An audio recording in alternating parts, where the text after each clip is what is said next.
On the heels of several sexual misconduct and harassment claims, the Colorado State Legislature released its report on workplace culture this week.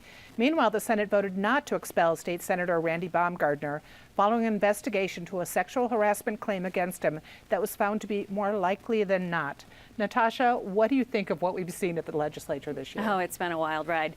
I will say that this report has been really interesting. It's more than 230 pages. I'm still digging into it to truly understand what's happening, but it is long awaited. It is something that provides a step forward. One of the important things is sort of starts out by talking about great accomplishments, things that have gone well in the state, and then clearly states that there's something going wrong with the culture at the Capitol.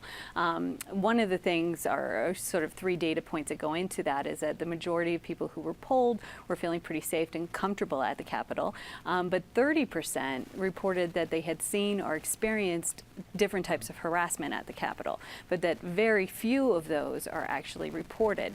So for me, I guess the question I want to delve into or to think about more is why, if people are comfortable, if they're seeing harassment, why they aren't reporting it, and then what else is going on. And I think the report starts to dig into that a little more and gives us some perspective on where to go forward. The Capitol is a unique environment because of the power players that are there, but also the type of workers that are there. You have everyone from interns to lobbyists to politicians to people who simply work in that building. And it really provides a framework for looking at how this can be applied throughout the state of Colorado. The report really brings in a lot of current precedent and historical information from different states and different corporations. So like I said, I'm still digging in because I think there's a lot of ways to move forward. The report is very clear that these are not mandates, they are suggestions. The only way that this helps provide a framework for changing that culture at the Capitol is if there's resources, both financial and people, that go behind it as well. David, your father was in the legislature. What do you think? Has the culture changed, or is this an ongoing issue? Boy, it sure was. They didn't have as much fun back then as apparently they do now. Never heard of anything like that. I mean, there were people who carried on extramarital affairs, but those were all very, consensual things. On Baumgardner, I would never hire the Mountain States Employers Council for any investigative purpose. This is a situation where Complete Colorado, which is a news service affiliated with Independence Institute, obtained a copy of the investigation.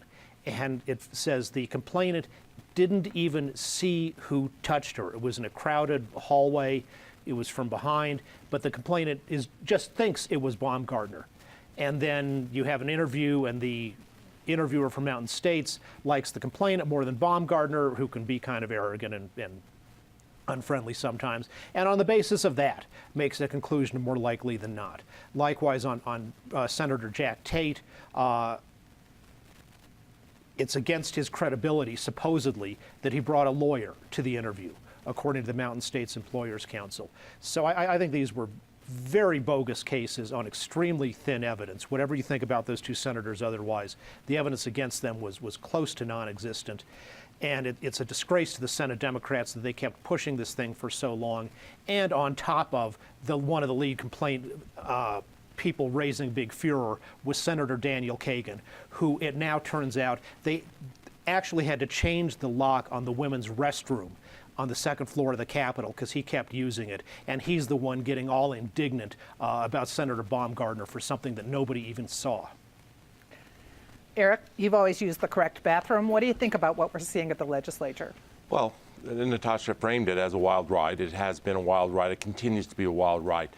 To the point about Mountain States Employer Council and some of those reports, I share some of those concerns in terms of the more likely than not standard and some of the basis of what they considered in making that judgment of more likely than not.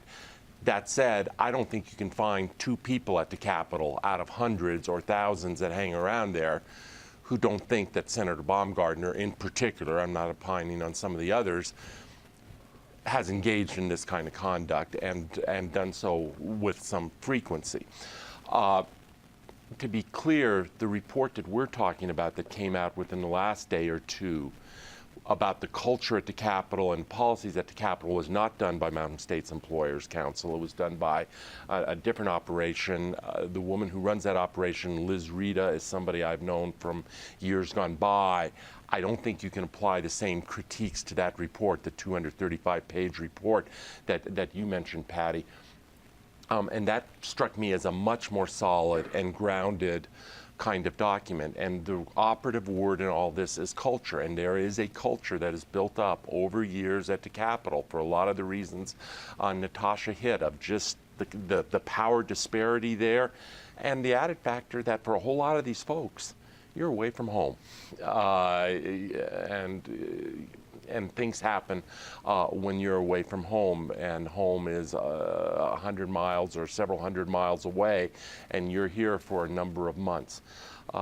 So I think the report was a step forward.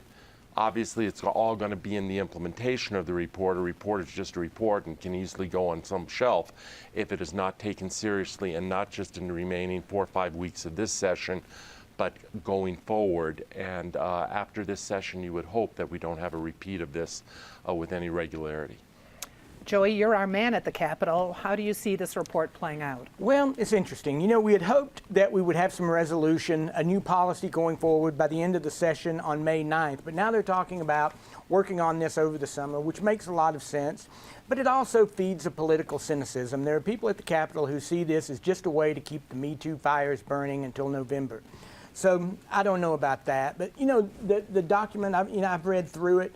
There's some interesting stuff in there. You know, Natasha's right. About 28%, 30% say they've seen something. 13% say they've reported it. But 70% of female legislators say they've seen or experienced something. You know, that's a very high number. So that also makes me wonder if there's some gender politics going on. Are female legislators, with all the same powers as the male legislators, are they somehow under attack? I don't know. I don't know what the politics of this are. I know that it's having a very deep effect on this legislative session, and now it's going to be next legislative session. If it's not next legislative session, if these meetings this summer are just about keeping the, as I say, the Me Too fires burning, and we don't have a new policy, we don't have new procedures, then it's about the politics of the moment. It's not about solving a real problem.